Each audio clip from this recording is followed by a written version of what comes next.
जिले के फुलकाहा थाना क्षेत्र से एक सनसनीखेज मामला सामने आया है, जहां एक व्यक्ति ने पुलिस अधीक्षक को आवेदन देकर फुलकाहा थाना अध्यक्ष और एक पुलिस अधिकारी पर गंभीर आरोप लगाए हैं।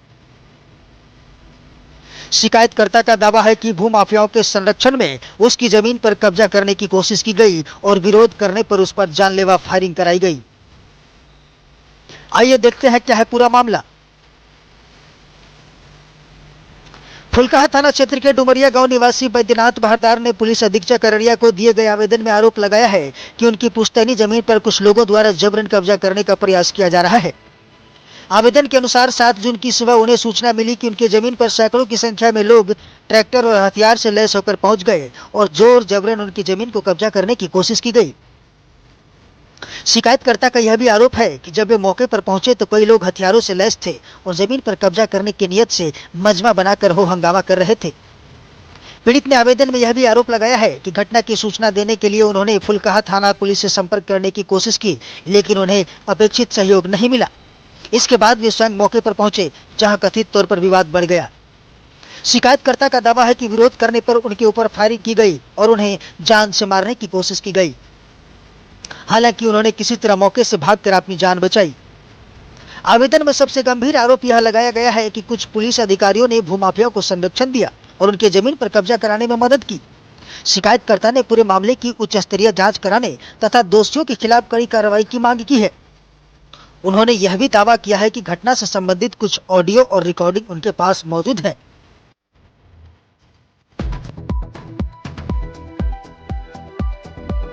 फिलहाल यह सभी आरोप शिकायतकर्ता द्वारा दिए गए आवेदन पर आधारित है। मामले की सत्यता और आरोपों की पुष्टि जांच के बाद ही हो सकेगी। अब सबकी निगाहें पुलिस प्रशासन की कार्रवाई पर टिकी है कि इस गंभीर शिकायत पर क्या कदम उठाए जाते हैं। वहीं जिले के तेज तर्रार पुलिस अधीक्षक अररिया जितेंद्र कुमार सिंह ने बताया कि पीड़ित के द्वारा मामले की जानकारी दी गई है और फारबिसगंज एसडीपीओ को जांच की जिम्मेवारी सौंपी गई है। जो भी दोषी पाए जाएंगे उन पर सख्ती से कार्रवाई की जाएगी। घटना रविवार के दिन में जो है 4 बजे लगभग 400 की संख्या में मुसलमान लोग आया। 2 ट्रैक्टर भी था उसके साथ आया और मेरा खेत में फसल लगा हुआ था, मूंग लगा हुआ था, उसको जोत दिया। बिड़ारी लगा हुआ था, उसको भी जोत दिया।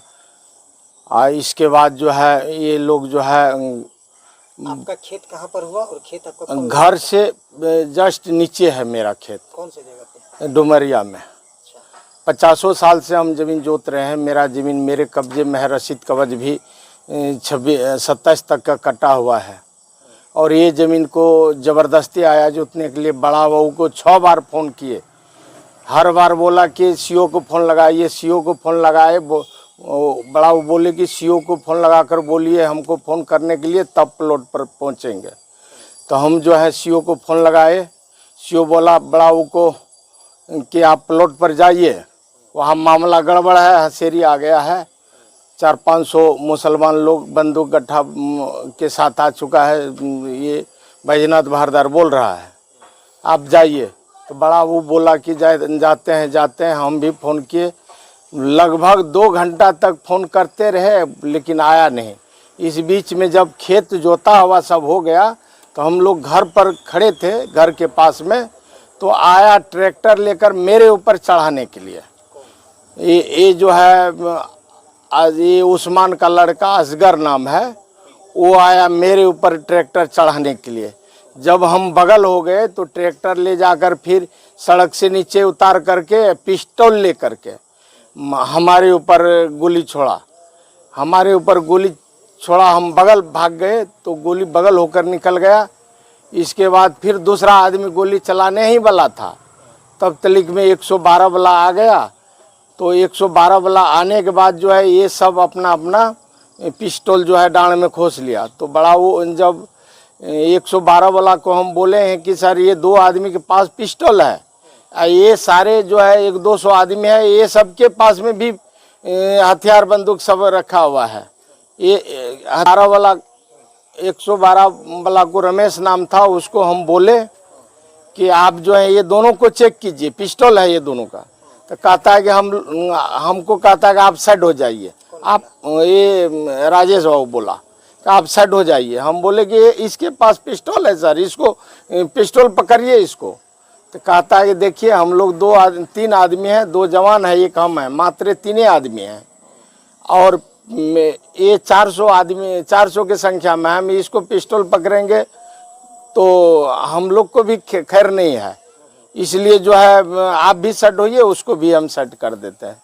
हमको सेट कर दिया, उसको भी सेट कर दिया, उसको भी जाकर सेट कर दिया। इसके बाद 2 मिनट नहीं रुका, इसके बाद जैसे ये 112 वाला निकला, वहाँ चौकीदार भी प्रेजेंट है, चौकीदार भी भागने लगा। वो गणेश चौकीदार था। इसके बाद उधर से जो छिपा कर बंदूक रखा हुआ था, आंधून गोली चलाने लगा आकाशवाणी। तो हम लोग भय के डर से हम लोग दरवाजे के अंदर चले गए, दरवाजे के अंदर चले गए। इसके बाद जो है ये सब गोली चलाते रहा, 40-50 रन गोली चलाया होगा, हम तो गिनती नहीं किए, लेकिन चौकीदार भी जो है वो भी सुना। इसके बाद हम लोग दौड़कर थाना गए, थाना में सारा घटना का बात बताए। लगभग 300-400 के संख्या में मुसलमान लोग था, सबके पास बंदूक, 300-400 आदमी था, 300-400 होगा लगभग तकरीबन। और उसका वीडियो भी हम लोग बनाए हैं। कितने लोगों के पास था? आर में एक तो हम लोग के साथ जो हमारे ऊपर फायरिंग किया था उसके पास था, एक लड़का के पास और था, बाकी जो है सब डांड में सबके पास था। एक आदमी मेरे ऊपर गोली चलाया था, जो कि मैं बगल हो गए, गोली बगल से निकल गए, और एक आदमी के पास हाथ में था। जब 112 वाला देखा तो दोनों आदमी जो है डांड में खोस लिया। घटना की सूचना आपने कहाँ दिया? हम थाना पर गए, थाना पर सारा घटना की सूचना दिए। इसके बाद एसपी के पास गए, तो एसपी के पास भी घटना का सारा ब्यौरा, सारा घटना का सूचना दिए। एसपी साहब बोले ठीक है, हम जांच करवाते हैं, जांच हो जाएगा तो हम एफआईआर करेंगे, आप निश्चिंत रहिए, जब आपके साथ अन्याय हुआ तो एफआईआर होगा आपके वहाँ पर, जितना आदमी होगा सब के ऊपर एफआईआर होगा। जाली रसीद होगा उसका भी हम जांच करा रहे हैं, उसके ऊपर भी एफआईआर होगा। क्या मांग करते हैं प्रशासन से? हम यही मांग करते हैं कि इंसाफ होना चाहिए, सही इंसाफ होना चाहिए। किसका कागज जायज है, किसका नाजायज है। ये लोग जो गोली मेरे ऊपर चलाया, बाल बच्चे हमारे ऊपर चलाया, और सब जो फायरिंग किया है, दहशत फैलाया है, इसके लिए जो है कानून जो है उसको जो है एफआईआर करे, दंडित करे। जो समाज में हम लोग भी दहशत में न रह के स्वतंत्र होकर